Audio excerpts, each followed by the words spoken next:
Дуранбей, зоркие глаза. Почему-то у Жаргала беспокойный нынче сон. Сбросив на пол одеяло, все выкрикивает он. «Дедушка, беда какая! Помоги скорее мне! Дедушка, беда большая!» Дуранбей уже в окне. «Спи, Жаргал мой, степь пустеет, вечер гасит юрте свет. Ты сейчас лежишь в постели, а огня давно уж нет. Все спокойно. Между прочим, ты, Жаргал, не унывай. У тебя, я знаю точно, будет новый Дуранбей. Не бинокль, а чудеса, дальнозоркие глаза. Может, юрта не сгорела? Непривычно вновь спать.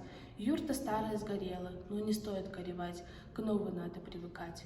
Посмотри-ка в юрте снова, табуретки, стол сосновый, кровати и комод, чайник песенку поет.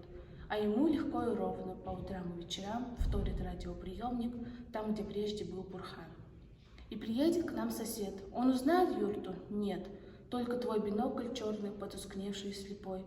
О большой беде напомнит, как гулял пожар степной. Ну а где ж хозяин старый? Задержался что-то он. Может, сторожит татару, ведь огонь спалил катон. Спи, Жаргал, закрой глаза, спи, мой маленький герой.